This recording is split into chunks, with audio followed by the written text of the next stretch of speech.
Sabihin ninyo ay ipaghanda mo ako ng hapunan, magbihis ka, at pagsilbihan mo ako habang ako ay kumakain.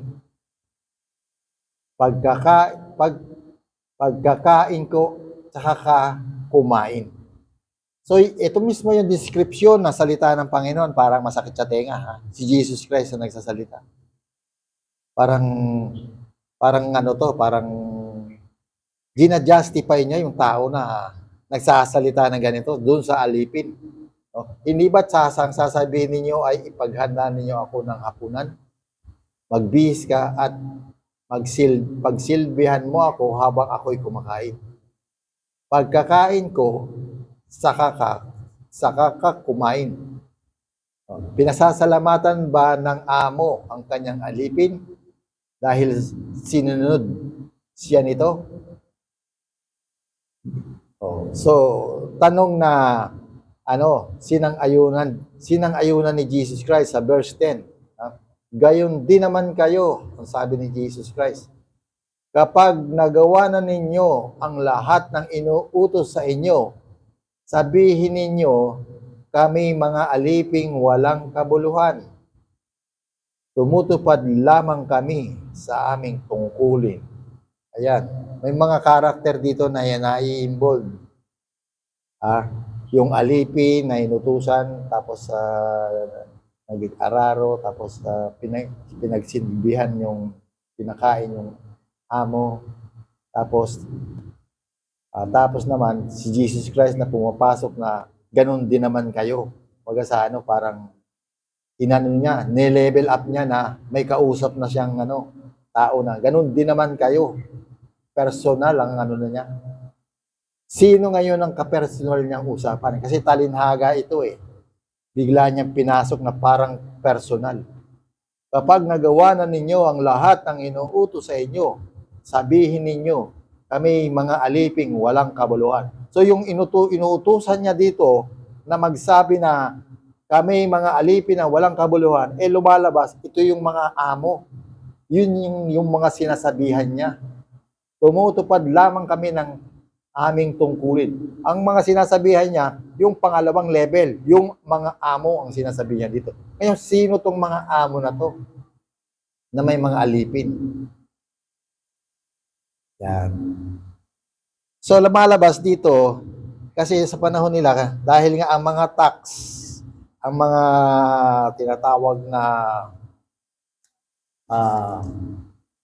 bayad sa mga ikasampung bahagi, talagang napapakinabangan ng mga Levita, sila ay mga nagsisiyaman. So sila yung tinutungkol ni Jesus Christ na parang kumbaga sa pagkatapos niyang example yung mga nasa lower level na alipin, sila rin pala ay alipin. Paano naman sila naging alipin? Sila nga yung mga nagdo-dominate ng society. Yun ang tanong. Paano sila naging alipin? Alipin ba sila nung naka-colonize sa kanila, yung mga Romans? Yan ang tanong. Sino ngayon ang naka-colonize sa kanila? So, dito makikita natin, dahil nga itong mga Pariseo na to, mga chosen servant tungkol sa mga practices ng religion ng tinatawag na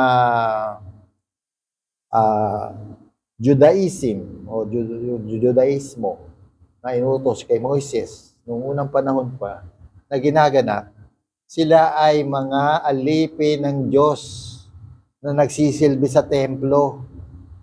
Sila yung tinutungkol dito na alipin, nagsisilbi sa templo.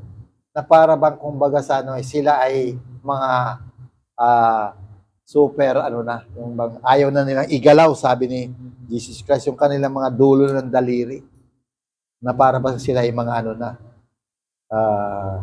hindi na ginaganap yung kanilang tungkulin, kundi puro lang kaperahan ang inasa tuktok nila. Sila yung tinutungkol na naman dito. Alalahanin natin, si Jesus Christ, ang laging kaaway, kadiskusyon, mga Pariseo. Wala siyang kadiskusyon dito mga Pilipino, Amerikano, o sino mang mga Chinese na sikat na mga lahi ngayon, o mga Romano. Puro Pariseo lang ang inano niya dito, ang na-encounter niya. Kasi nga, ang Jerusalem, ang pinaka ano niya, bahay niya, dapat nasa loob siya ng not Jerusalem, ang temple. Dapat nasa temple siya diyan. Kasi nga siya ang anak ng Diyos, siya yung Messiah na darating. Kaya nakikita niya kung ano nangyayari. Kaya kinukorek niya yung mga alipin ng Diyos. Dahil sila ay pinili, mga Levita, walang mga lupa yan. Walang property yan. Ang pinaka tinatawag na sources niyan ay yung mga 10% na ibibigay ng mga tribes ng Israel na 11. Pang-12 yung Levites. Balik na naman tayo sa istorya. Kaya itong istorya na to, hindi naman pera ang pinag-uusapan, tungkol na naman sa tinatawag na yung structure ng pagkatao, yung tinatawag na society, yung ano mo sa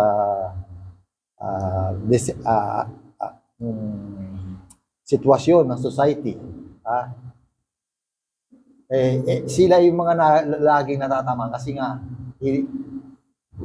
lampas na sila doon sa inuutos sa kanila ng Diyos. Kumbaga sa naging parang mga na sila. Hindi na sila gumagana. Para na silang mga hari. Hindi naman sila tinawag para maging hari. Tinawag sila para maging alipin sa temple. Yang mga Levites na yan, mga pari na yan. Hindi sila yung pinaka parang sikat na tao. Sikat sila sa Diyos.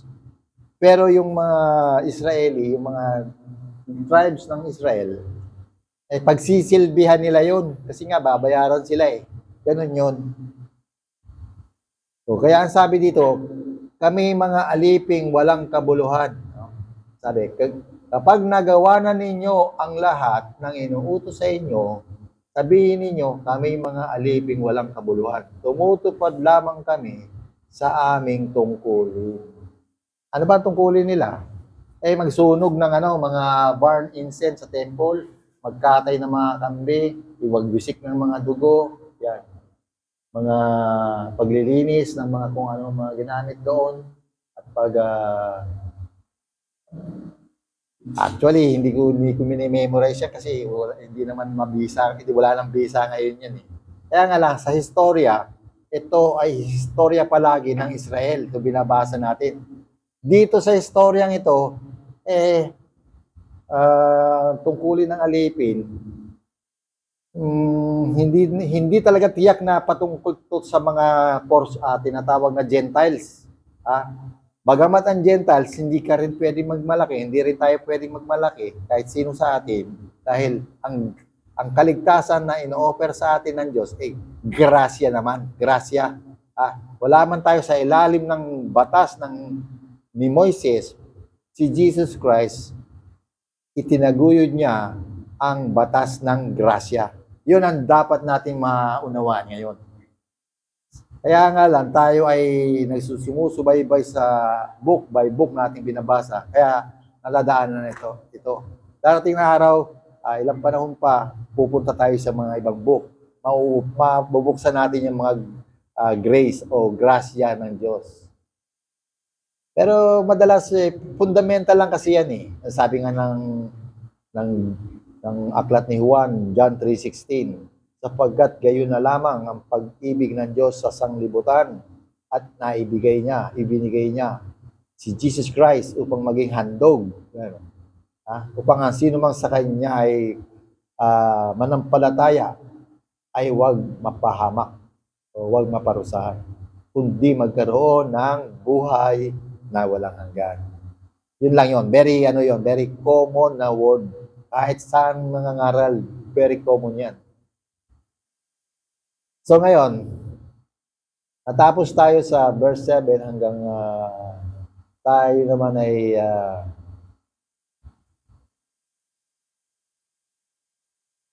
dito sa mga kitongin. Sa verse 11 naman, sa mga kitongin.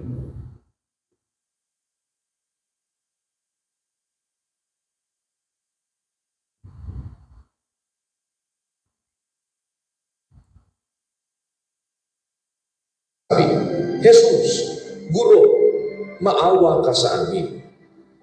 At pagkakita niya sa kanila, ay sinabi niya sa kanila, magsihayo kayo at kayo'y pakita sa mga saserdote. At nangyari na samantalang sila'y nagsisiparoon, ay nangalili sila. At isa sa kanila, nang makita niya na siya'y gumaling, ay nagbalik na niluluwalhati ang Diyos ng malakas na tinig. At siya'y nagpatira pa sa kanyang paanan na nagpapasalamat sa kanya, at siya'y isang Samaritano. At pagsagot ni Jesus ay nagsabi, hindi ba 10 ang nagsilinis? Datapwat saan nangaroon siya? Walang nagbalik upang lumuwalhati sa Diyos, kundi itong taga-ibang lupa. So ating nabasa ang sinabi ng Panginoon, walang nagbalik kundi yung isa na ibang lahi. Yan. Dito ay pinapakita na may ibang lahi na gumaling. Bagamat ito ay nasa lugar ng tinatawag na Samaritan. Ito yung lugar ngayon, itong Samaritan at Galilee. Nandito yan sa sa West Bank, yung lugar ng mga ngayon. Sa Northwest Bank to. Lugar ng mga Palestinian to ngayon. Itong Samaria. Ngayon, ang pinag-uusapan dito, humingi sila ng kagalingan yung 10 kitongin. Kasi kung meron sa inyo na matagal na dito sa lugar na to, wala pang tao dito. Yung mga kitongin dyan sa may leprosy dyan sa may sa taas nung Bagong Silang, yan. Nakakarating ako dyan, maraming mga naagnas yung mga kamay. Naagnas. Bumabiyahe yun minsan dito, nakakarating dito sa lugar-lugar natin. Mga taong nakabalot yung kamay, naagnas. So, minsan hindi lang kamay ang naagnas dito, pati mukha, pati tenga, pati bunganga. So, malupit itong tinatawag na kitongin o leprosy. At matindi pa ang yung tinatawag na contingent, yung highly contingent pa siya, yung mabilis na, kumbaga sandali ka lang, mahawa ka dito. Kaya talagang, pag may nakita ang kitongin, mapapalayo ka dahil highly contingent siya. Mahahawa ka talaga. So, ganun yung Kaya sila, siniseparate sila. So, napakahirap maging isang kitongin. Kaya, dito ay, sa paglalakad dito ay, na sila ay naparaan dito sa lugar ng Samaria. So, si Jesus Christ, mahabang nilalakad, bayan to bayan. So, tayo ngayon, almar lang, parang hindi na natin malakad. Lapit-lapit. So, dito, gumaling, ang sabi. Sabi ni Jesus. Sabi niya, hindi ba't 10 ang gumaling? Ayan. Nasaan yung siyam? Yun, tinahanap niya. Pero bago pa ito, ay sinabihan ni Jesus na magpatingin kayo sa mga pari. Ayan. Sino naman ang involved? Kaya nga itong chapter na to, 17, bukod pa doon sa mga unang chapter na pinag-aaralan na at nababasa natin, patungkol palagi sa mga pare, di ba? Ba't gugustuhin mo pang maging pare dito lang, ba't ka na sa akusasyon?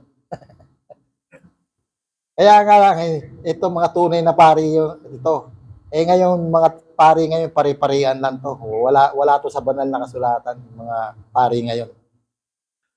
So, itong mga pari na to, legit na pari to, pero bat ng pangaral kay Jesus Christ. Ngayon, dahil nga nakarating to sa mga pare, anong sa gawin ng mga pare? sasabihin, tatanggalin kita sa Sinadrin at palalayasin kita dito sa lugar ng mga Jew. Kasi nga, kung naniniwala ka dyan kay Jesus Christ, sisiraan nila si Jesus Christ. So, sa halip na magpasalamat sila Diyos, matatakot pa sila dahil sa society. Yun ang nangyayari dito. Yan. Kaya, kumbaga hindi man sininiwalat dito, hindi man dinitali ang usapan, kung bakit hindi nagbalik yung Siam, malamang yan, ganun ang siniraan ng mga kasi nung isang nabasa natin na dati pa, yung isang bulag na pinagbula pa nung pagkasila, winarningan yung mga magulang, na ititiwalag kayo sa Sinadrin. Pag naniwala kayo, nagpatuloy kayo nang maniwala dyan kay Jesus Christ. Pero yung tumanggap ng kagalingan, hindi niya inintindi yun. Bagkus pinasalamatan niya ang Diyos. Yan. Salamatan niya ang paghahari ng Panginoon. So dito, nakita natin na nasira, kumbaga sa yung tinatawag na faith na taguyod o na naging epekto ng kanilang kagalingin, nasira, kumbaga sa disseminate, kumbaga sa na-dissolve, yan. Na-dissolve, inagaw ng mga pare. So, ganun din naman ngayon, delikado. Pag meron ka ng naniniwala ka na sa Panginoon, tapos nasalinan ka ng mga medyo sablay na mga kaalaman, maaagaw ang tinatawag na kaalaman mo. Malilihis. Pag kasi, kumbaga sa daan, pag nalihis ka ng daan, yung branches ng lihis na daan, magiging lihis na lahat yun. Hindi ka makakabalik sa tama.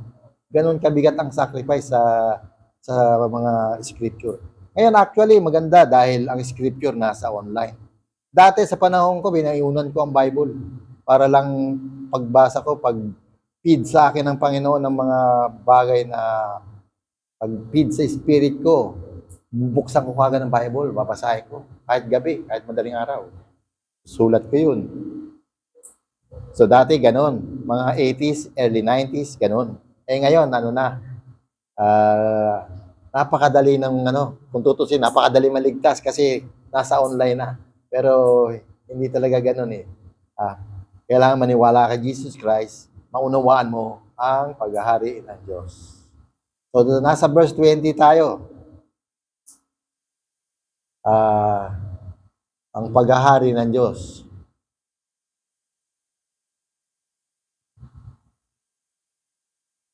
Ang sabi dito, minsan may nagtanong na mga Pariseyo. Yan, nagtanong ang mga Pariseyo.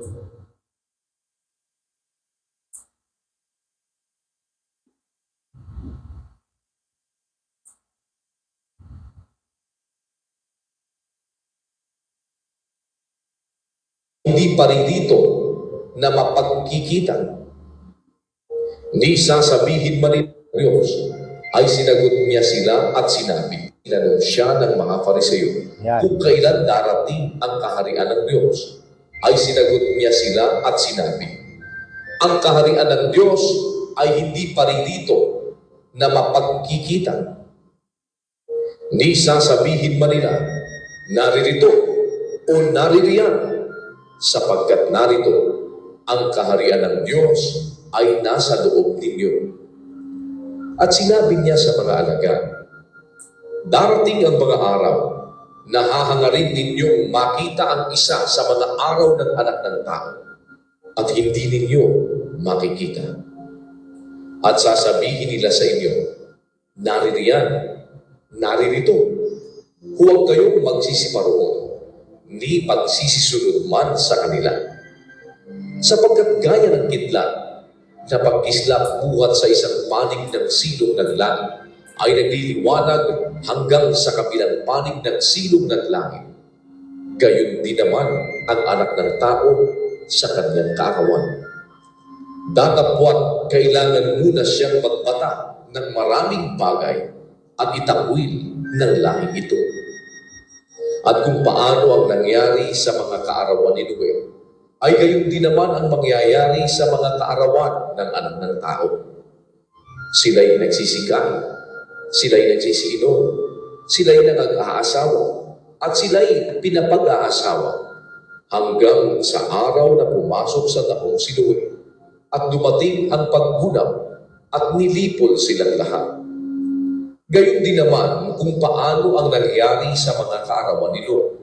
Sila'y nagsisikain, sila'y nagsisiinom, sila'y nagsisibili, sila'y nangagbibili, sila'y nangagtatanim, sila'y nangagtatayo ng bahay.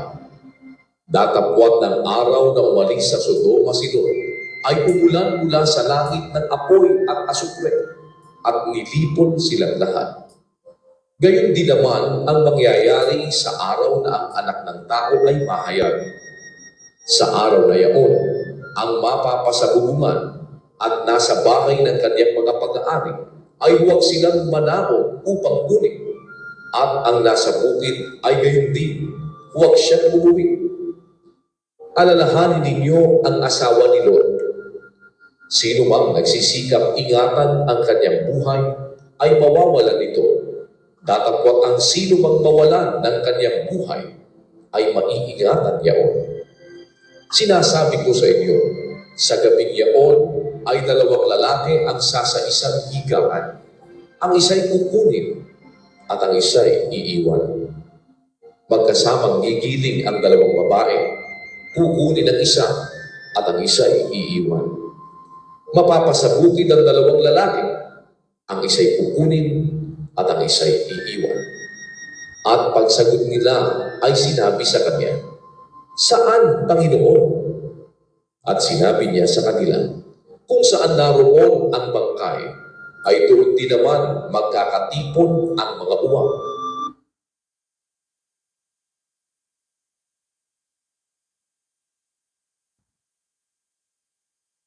Salamat sa pagkakabasa. Ngayon, medyo mahaba tong verses na to. Nagtatanong ang sino nagtatanong dito sa verse 20? Simula ang pamagat nito ay ang pagdating ng paghahari ng Diyos. Sa chapter na to, mula sa 20 hanggang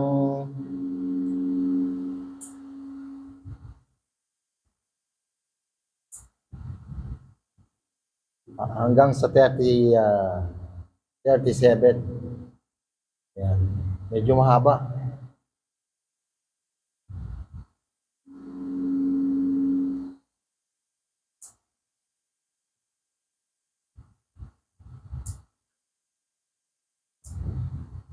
Minsan, ang sabi dito, si Jesus ay tinanong ng mga Pariseo. Sino ang nagtanong? Mga Pariseo. Ano tong mga Pariseo para matandaan natin? Mga pare, Pariseo. Mga pare ito. Sino tong mga pare? Mga Levita. So pabalik-balik ang istorya, di ba? Madaling matandaan ng Bible kung maintindihan mo lang. Yun. Pariseo na naman to kasi nga inaano siya, tinatry siya. Ilang araw lang naman, 3 years lang naman nangaral si Jesus kasi kausap niya lagi mga. Kaya kung ang mga Israelita, yung mga Jew, ngayon mismo, yung mga Israel, kung babasa lang ng Bible, i-acknowledge nila ang Bible, madali itong makakaunawa. Pero hanggang ngayon, ang mga Jew, mga Israeli, nakalingid pa rin sa kanila ang Kristo. Hindi pa rin nila naiintindihan. Nandoon pa rin sila sa batas ni Moises. Yung 4 na aklat. Deuteronomy, Genesis, Bilang, at saka Numbers, tsaka may isa na lang, hindi ko naalala. So, tuloy natin to. Sumagot sila, nagtanong sila, kailan darating ang paghahari ng Diyos? Expected kasi nila ang Kristo darating, parang mighty, kumbaga parang angel, na nakasakay sa kabayong puti, may nagliliwanag. Yung expected nila parang ganun ba? Parang kumbaga parang angel style ba na very powerful. Yun ang expected nila kasi yun naman ang nakasulat talaga sa Old Testament kung hindi describe mo ang pagbabalik ni Jesus Christ. So nakikita nila ganun si Jesus Christ na darating. Very powerful. Actually, yung mga maniniwala lang kay Jesus Christ, pag sa panahon na dumating na yung tinatawag na bibigay na yung paghahari, 1,000 years maghahari sa earth, yung mga makakasurvive, kumbaga sa yung mga masasama sa salvation. 1,000 years, imagine mo, yun ang sinasabi ng scripture sa Revelation. Pero matagal pa yan. Binibigyan lang natin ng advance na ano. Kaya nagtsatsaga yung mga mananampalataya, umaasa dun sa mga pangako na yan. Bukod pa makapunta ka sa heaven, pagbalik pa dito sa earth, babalik talaga sa earth si Jesus Christ. Pero hindi ngayon. Yan, unahin ko na, hindi ngayon. Hindi pa ngayon. Matagal na pag-usapan to. Matagal na, mas malalim pa yung pag-uusapan natin na yan. Basta ay yung mga naniniwala kay Jesus Christ at tinatawag na survive, yung tayo magiging successful na followers of Christ, ay pagbalik niya, bukod sa mag-stay ka sa heaven, babalik ka sa earth, magre-reign o maghahari sa earth ng 1,000 years. Imagine mo, sino ayaw niyan? Kahit na 1,000, kahit na 1 year ka lang maghari, pwede na, di ba? Pero yung sinasabi sa Revelation, 1,000 years na maghahari yung mga followers of Christ. Kaya, ang nagpapatotoo niya, yung sinasabi sa Bible, sa Revelation, ang Holy Spirit. Kaya nga mahalaga na ma-feel ka o mabaptize ka ng Holy Spirit kasi mararamdaman mo yung word na yun, na yung Holy Spirit na sasabi siya talaga, yung tinatawag na presence ng Lord, na totoo yung promise na yan. Yan ang challenge ko dyan. Kasi ang utos, bautismuhan nyo sila sa pangalan ng Ama, ng Anak, Espiritu. May explanation yan. So, hindi na tayo pwede muna sa doctrine.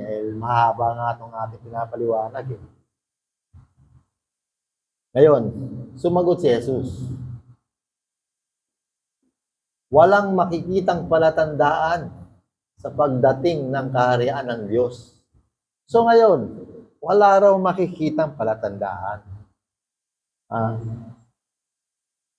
At wala ring magsasabing narito na o naroon, sapagkat ang kaharian ng Diyos ay nasa inyo. So anong ibig sabihin nito? O paano natin maunawaan ito? Within you. The kingdom of God is within you. Sabi sa English, ganun ang pagka-pronounce niyan. So nasa inyo, nasa loob ninyo. Sabi. Paano mo nalalaman yun? Malalaman mo yun pag nabaptize ka ng Holy Spirit kasi nga nararamdaman yung presence ng Holy Spirit. Yan. Like kung ini-emphasize yan, kailangan na mabaptize kayo. Ako kasi alam ko na yan, baptize na. Dapat marating ninyo yan dahil promise yan. Gift yan ng Lord sa bawat isang believer. Hindi lang religion ang gift ng Lord. Holy Spirit. Ay, sino ba ang Holy Spirit? Spirit of God. Yon ang Holy Spirit. Sinong ayaw niyan? Kung believer ka lang ni Jesus Christ. Pero may mga religion na ayaw niyan kasi nga masyadong matatalino. Akala nila pagkabasa na ng Biblia, ito, binasa natin yan. Akala nila Holy Spirit na yan. Ayan, Holy Spirit yan. Kasi inspired ng Holy Spirit. Hindi ganun yun na wrong interpretation. Ang Holy Spirit, talagang may presence yan. Meron siyang sariling balot niya ng buong mundo. Hindi lang mundo. Baka pa dito ang ating tinatawag na galaxy. So, yun ang Holy Spirit. Espiritu ng Diyos. Kaya kung yung mga religious, hindi pa nararamdaman yan, nasa baptism yan. Inuutos na baptize nyo sila. Nasa Book of Acts. Ilang panahon pa, darating tayo sa Book of Acts. Pag madadaanan natin yan. So, tuloy tayo. Ngayon, sabi, paano Ngayon marami ng pinagaharian ng Diyos kasi nararamdaman nila yan. Yung Holy Spirit na yan. Kasi ang Word of God, binabasa ng mga bawat na nananampalataya. Ngayon, nanampalataya ka, ayaw mo naman manampalataya sa tinatawag na baptism ng Holy Spirit. Abay, kulang ang yung tinatawag righteousness mo sa law of grace. Kasi grace ng Diyos yan, yung Holy Spirit. Yan ang nagmi-ministry ngayon. Spirit of ni Jesus Christ o Spirit of God, the Father. Siya ang nagmi-ministry ngayon. Hindi natin, nade-deny natin. Sayang yung panahon ninyo. Yung mga hindi pa nakakaintindi niyan. Nakakaranas niyan. Sabi dito, sa 22, ibang usapan na naman. Sinabi sa kanya ng mga lagad, darating ang panahon na rin ninyong makita ang isa sa mga araw na ang anak ng tao, si Jesus Christ, tinutungkol niya ang sarili niya anak ng tao, no? Ngunit hindi niyo na ito makikita. At may magsasabi sa inyo, naroon o narito. Ayan yung mga bulaang mga guro ngayon, no? Sinasabi nila na andun sa lugar na yun, kami nagtitipon, nandoon ang Kristo. Nandoon, sabihin natin, nandoon ang Spirit ng Kristo. Yan, babala ng Jesus Christ mismo. Huwag kayong pupunta at huwag kayong maniniwala sa Kanya. Bakit? Kasi nga nasa sa loob mo na yun. Kung kumpleto ka na ng tinatawag na obligasyon mo sa faith mo, yung tinatawag na obligasyon mo sa paniniwala mo, o kumpleto ka ng paniniwala mo, nasa sayo. Bakit ko ba ginagawa to? Diba? Dahil umaasa ako na mapapasama ako sa paghahari ng Diyos. Yun lang ang dahilan dito. Hindi ako umaasa na magkakaroon ako pera dito. Actually, sa prophetic, may pag-uusapan tayo. Meron din, ang Lord nagbibigay ng mga bagay. Sapagkat pagsapit ng takdang araw, sabi ni Jesus Christ, ay darating na parang kidlat na nagliliwanag sa buong kalangitan. Sabi niya. Pero kailangan muna siya magbata. No? Magbata, sinasabi. Maghihirap muna siya. Gaganapin niya yung katwiran o righteousness na magiging offer niya sa mga maniniwala sa kanya, yung righteousness na yun. Ano yun? Yung maniniwala ka na si Jesus Christ ay namatay at muling nabuhay ikatlong araw, isa. At si Jesus Christ namatay upang ipambayad niya sa pagkakasala mo ang kanyang buhay, pangalawa. At ang banal na dugo ni Jesus Christ ay i-offer upang mahugasan ka kapag ikaw ay mabautismuhan. Pangatlo, yun ang mga righteousness na kailangang maganap niya. Kasi pag walang pagbubuho o pagwiwisik ng dugo sa temple na ino-offer, walang kapatawaran. Yun ang simbolo doon sa mga ginagawa ng mga Pariseo. Nag-o-offer sila ng kanilang mga offering para sa kanilang kasalanan. Ano yun? Mga hayop, kinakatay para sa kanilang. Pero si Jesus Christ mismo, in-offer niya ang sarili niya kapalit ng mga hayop na yun. Siya na mismo ang gumawa nun. Para ipangbayad sa kasalanan, sa panglinis, maging sanctified, ma-sanctified ang bawat believer na maniniwala sa Kanya. Yun ang tinatawag na corresponding implication yung mga bagay na yun. Yun ang sinasabi na grace. Mapapailalim ka sa grace. Yung ginawa ni Jesus Christ, makakamtan mo yun. Ano pa? Dahil nga bautismo yun, yung bautismo sa tubig, nililinis ka sa bautismo. Ano pa yung grace? Yung mababautismuhan ka ng Espiritu Santo. Yun ang pinadakilang grace. Magiging temple ka ng Diyos. Yung mismong katawan mong yan. Katawan natin. Magiging temple ng Diyos.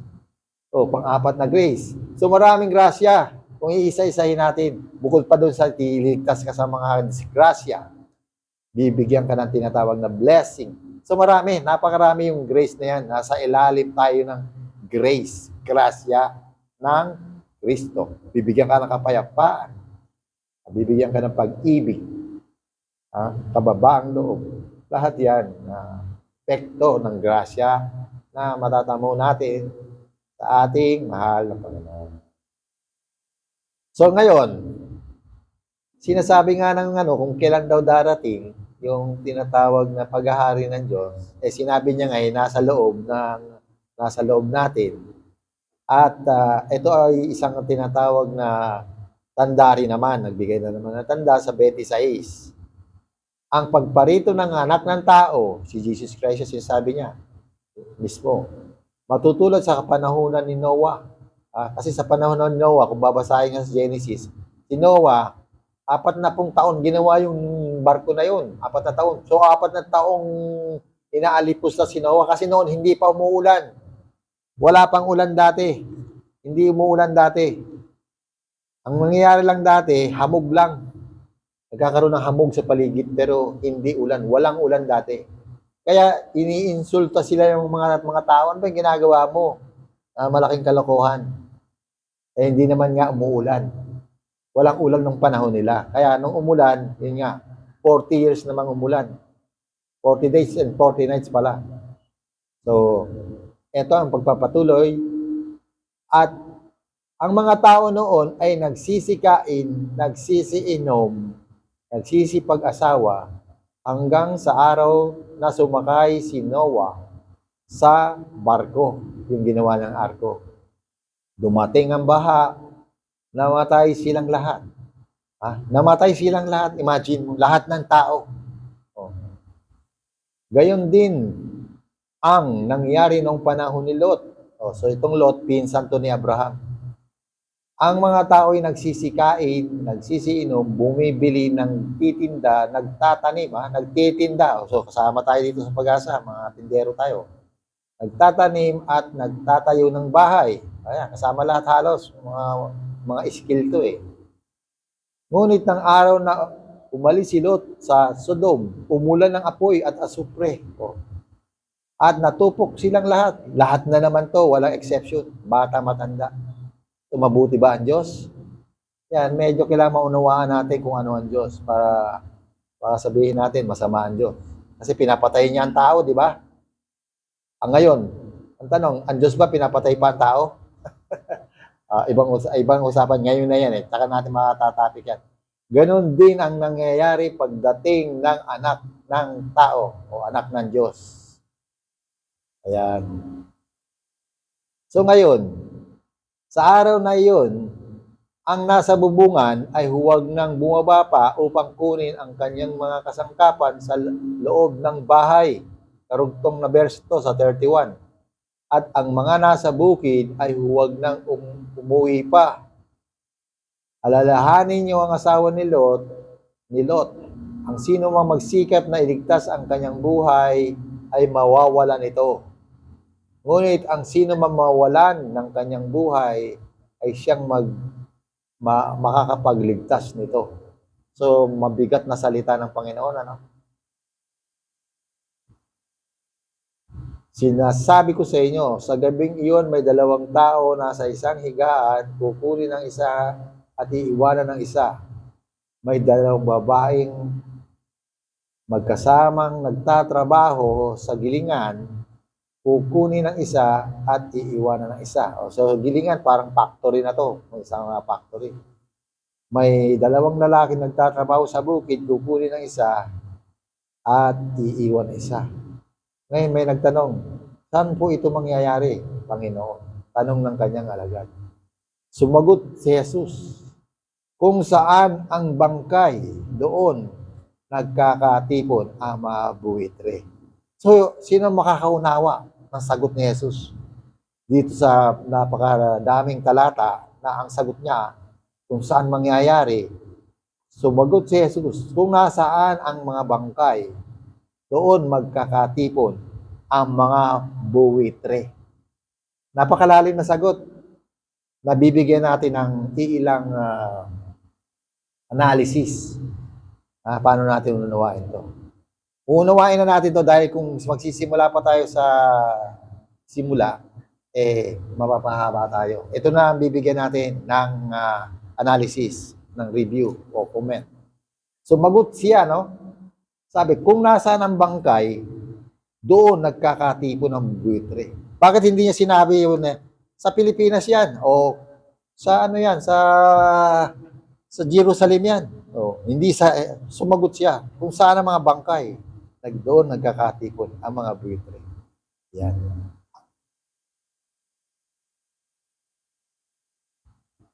Pero ang unang nagtanong dito, kung alalahanin natin, sino unang nagtanong? Pariseo. Ang tanong, ganito ang tanong.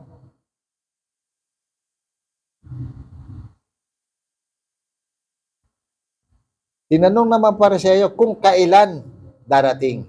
Pero nung bandang huli, nagtanong naman yung mga apostol dito, ang mga alagad, kailan? So, ang sabi, ang tanong, when and where. Dalawang involved. When and where. Yan. So, hindi tinungkol. Yung when and where na yon dito sa verse 37 na to, pumapatak yung pinakasagot. Yung where and where. When and where. Ito. Kung saan ang bangkay, doon na magkakatipon ang buwitre. So, kama, no? Saan ang bangkay? Yung when, tapos yung tuloy, doon magkakatipon ang mga buwitre. Yung where. So, when and where, yung dalawang bagay na yung when and where, ito ang sagot ni Jesus Christ. Kung saan ang mga bangkay, doon magkakatipon ng buwitre. So, yung sa tanong ng mga Pariseo at saka alagad, sinagot ni Jesus Christ. Ngayon, ang tanong, saan magkakatipon ang mga bangkay sa palagay ninyo? Yan. Kasi kung saan daw may bangkay, doon magtitipon ang mga buwitre. Kasi sinasabi din iba, isa yung mga lugar yan na mga pagsapepiestahan ng mga demons. Pwedeng ganyan yan. Mga bangkay, ibig sabihin, kasi yung mga tao na hindi nakakaintindi ng salita ng Diyos, sinasabi ni Jesus Christ, buhay na patay. Paano naging buhay na patay ang mga taong hindi nakakaunawa sa salita ng Diyos? Buhay ka pero patay ka. Paano mo unawain yan? Kukumpletuhin natin. Yung mga carnal daw ay spiritually dead. So, buhay ka nga, pero dead ka o spiritually. Sinano lang natin, tinwist lang natin ng konti, buhay na patay. Pero ang pinakatalagang nasa versikulo ay yung, if the carnal men, they were spiritually dead. Yun yan. Carnal men. So, sino ang mga carnal men? Tayo yan dati. Ay, isa na ako dyan. Yan.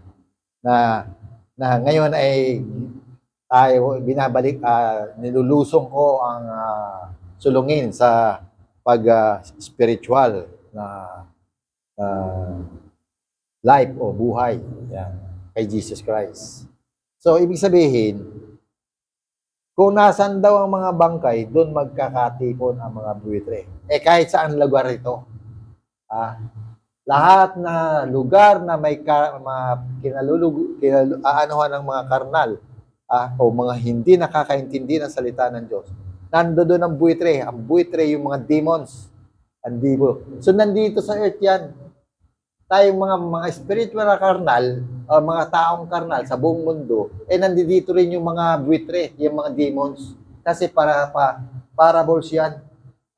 Lumalabas na yung mga buhay na tao na wala sa Diyos, tinatawag na dead.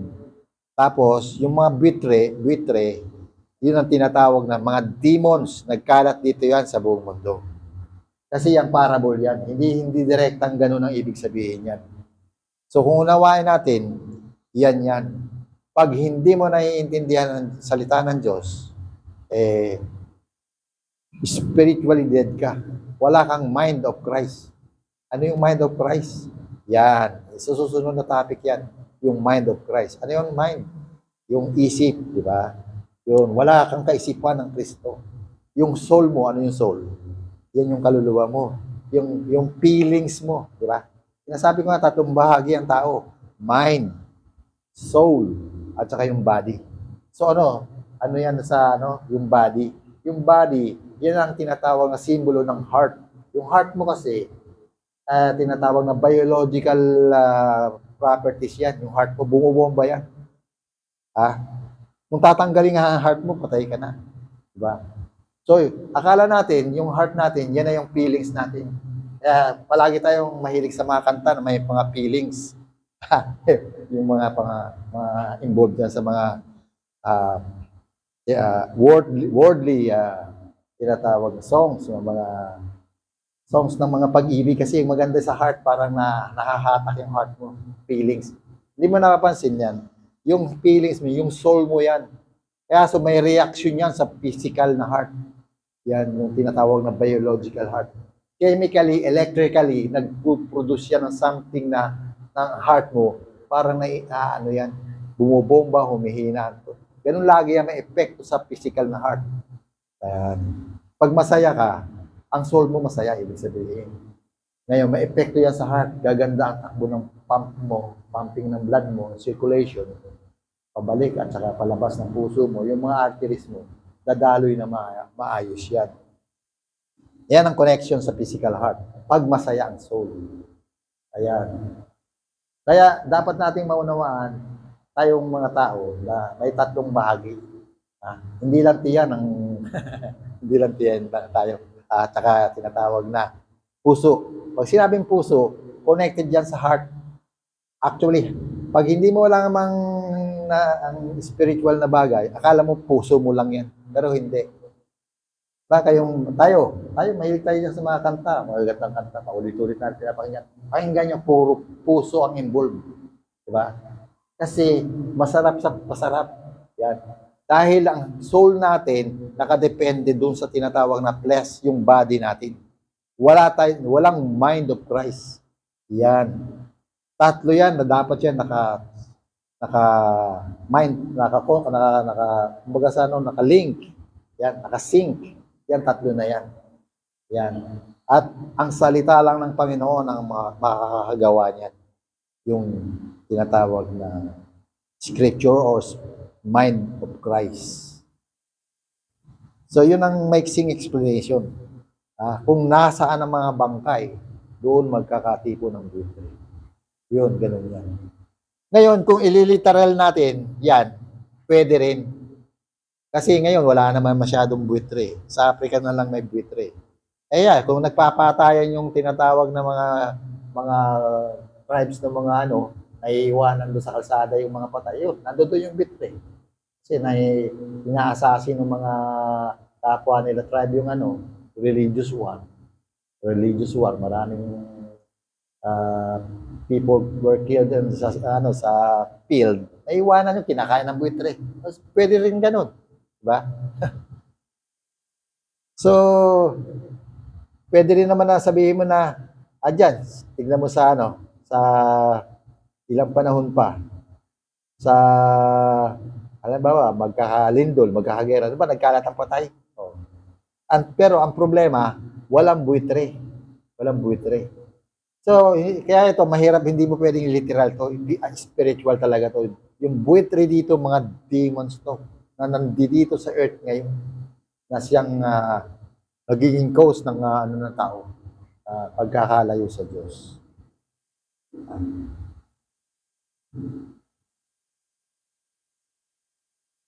Buong mundo ang involved dito. Hindi lang tutungkol sa Jerusalem na. Kasi walang specific na lugar, kaya buong mundo dito ang tinutungkol. At spiritual ang usapan dito. Kung darating man yon, ibig sabihin, ang earth ay halos bihira na magra-rapture Sinasabi nila ng Lord magra-rapture. Sa panahon na yon. Ang tanong, hihintayin mo pa ba na mag-rapture para lumapit? Kailan? Wala nga nakakalam nito. Sinasabi nga kung paano darating na parang kidlat si Jesus Christ na isang kisap matay na sa kabila na. Ganun kabilis si Jesus Christ kung pupunta, kung babalik. So, hindi natin kailangan hintayin ng rapture. Kailangan natin, ang sabi ng Panginoon, yung unang tanong, kailan maghahari ang Diyos? Ang paghahari ng Diyos, nagsimula na matagal na, 2,000 years ago na nagsimula. Pinaghaharian na tayo ng Diyos. Gusto mo bang pagharian ng Diyos? Nasa sa yung tanong yan kasi may hatol na sa atin. Yan, kailangan maunawaan natin kung bakit tayo nandito sa mundo. Hindi lang tayo sinasabi dito, hindi lang daw tayo kumakain. Yan, no? Panahon ni Lot, sila ay nagsisibili, nagsisikain, at nagsisipag-asawa, nagsisipagsaya. Hanggang sa dumating ang nagsisiinom, nagsisipag-asawa pa. Hanggang dumating yung tinatawag na sakuna. So ganito yun sa ating lahat. Ganyan yun sa ating lahat. Hindi natin alam. Maaring bukas, sino man sa atin, walang nakakataya ng mangyayari sa iyo. Maliban na lang, naniniwala ka sa Panginoon kasi bibigyan ka ng babala. Kasi nga may Holy Spirit na mag-iingat sa iyo. Yan yun. Hindi ka pwedeng galawin ng mga buitre. Kasi babalutan ka ng Panginoon ng kanyang liwanag. Yung tinatawag na righteousness, robe of righteousness, na hindi ka pwedeng galawin ng mga buitre na yan. Yan. Ano na yan? Nasa mga tinatawag ng mga miracle na yan yung pinag-usapan natin. So maraming salamat sa ating lahat at nakapagbigay tayo ng maiksing mga paliwanag sa mga chapter ng Lucas 17. At maya tayo ay dadako sa mga iilang mga propesiya, prophetic words sa ating kapanahunan. Through every fight, you hold my heart, you lead me right. Your love surrounds me, I'm not afraid. You are my shelter, my hiding place. You are my refuge, my strength, my song. In every valley, you lead me on. I will not fear, I stand in grace. Jesus, my Savior, my resting place. Through the fire, you walk with me. So, ang ating prophetic, nung nakaraan na sana pag-usapan natin na magkakaroon ng tinatawag na ang sabi ng Espiritu ng Lord na ano natin na may darating uling sakuna sa karagatan. The same na parang sitwasyon o event na nangyari doon sa 5 barko na pinasabog na walang sabi-sabi. Out of the blue na pinasabog. So mayroon uling mangyayaring ganyan. Yun ang ating prophetic ngayon. Tuloy natin yung prophetic ngayon. At dahil nga sa prophetic na yan, at magkakaroon din ng tinatawag na effect ng fuel increase. Nasabi natin yan. Ngayon, mula bukas, yung fuel increase, mag-i-effect. So, nagsabi natin na magkakaroon ng fuel increase. Simula bukas, mag-i-effect ang fuel increase. Magro-roll roll up ang tinatawag ngayon. Increase ng fuel. Wala pa yung prophetic na yan, pero nasabi na natin na wala pa yung tungkol doon sa tankers na lulubog. Pero ang prices ng fuel sumipa na pataas simula bukas. So hindi natin gusto yung mangyari yan. Pero makikita man natin ang mga propesiya ng Lord na noong una pa man talagang pasama o tinatawag na pa-demoralize ang tao. So, paano mo ma-obtain yung tinatawag na peace and joy and mercy, yung satisfaction. Paano ka magkakaroon yan? Yan. Walang pwedeng magkaroon yan kasi ang nagkakaroon, nakaka-obtain, nakaka-reach out lang yan, o nakaka-experience lang yan, ay yung may mga spirito, Holy Spirit, yun lang magpo-comfort sa'yo. Magbibigay ng comfort. Kasi secure ka, ano man ang whatever may, paano man mangyari. Yun ang tinatawag na security ng Lord na ibibigay sa'yo, yung peace sa atin.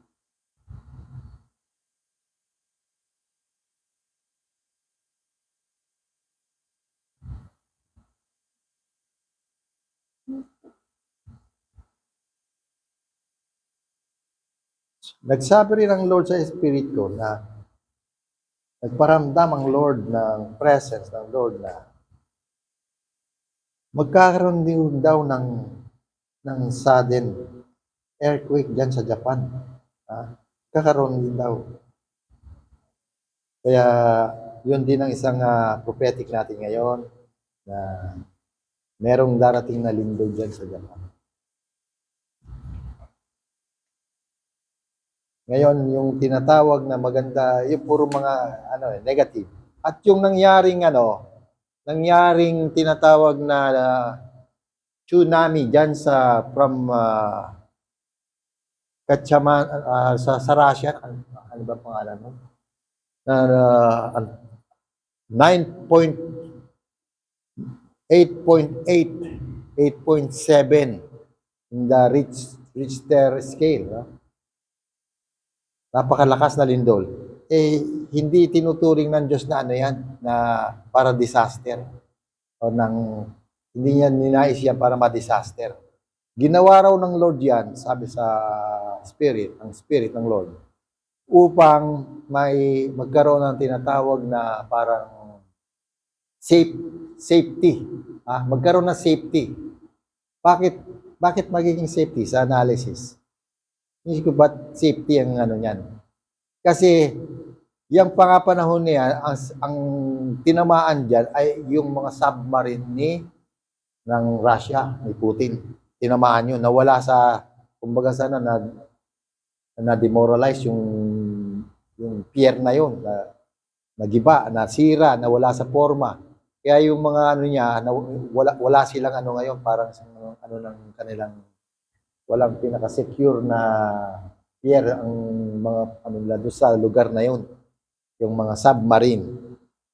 At dahil wala sila sa panahon na dahil itong panahon na ito, nararamdaman ko na nagbubuo sila ng atake, yung Russia na yan, kasama ang China. Diyan nga sa mga barkong maaaring kasama dyan sa eksena, sa darating na paglubog ng mga tankers na yan. Hindi naman binigay kung sinong mga tanker, mga oil tanker. Abay, siyempre malaki ang epekto niyan. Bukod sa maghihirap yung mga, kasi ini-embargo nila ang Russia. Ano ang gagawin ng Russia? Ini-embargo nila yung ibang bansa. Ano ang gagawin ng ibang bansa? Di ba? Abay, terrorize din yung mga supply nila ng ganyan. So, magiging tinatawag na parang retaliation. So, yun ang nakikita ko dyan. Mangyari. Kaya magkakaroon ng paglubog. All of a sudden, sinking ng mga submarine, tankers, super tankers, mga fuel and gas. So, ngayon tumaas na ang oil dahil sa mga tinatawag na effect ng tariff ni Trump. Tinaripan ni Trump sa news ang Russia. Mag-i-effect ngayong kaya 10 days. Kasi ang 10 days patapos na, kaya siyempre ang effect ng tariff na yon, tataas ang oil. So, pag tataasan mo ang oil, yun nga, ganyan ang mangyayari. Oil price hike. So, yun ang epekto ngayon kung bakit may oil price hike. So, tignan natin. Sabayan natin ang sinasabi ng Lord kung tama ang ng Lord sa Spirit ko. Maraming salamat sa hapong ito. Yun lang ang aking masasabi sa pangalan ng ating Panginoon, mabuting Diyos, Jesus Christ.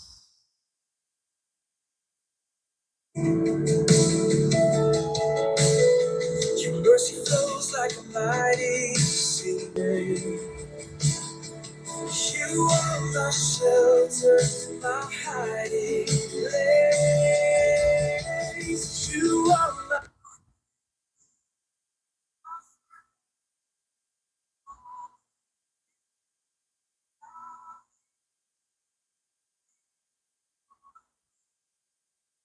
Nandito ang inyong mensaheng kaligtasan. Jesus Christ, sign off. Nagpapaalam. Maraming salamat sa inyong lahat. Mensaheng kaligtasan. Cristo Jesus. Sign off.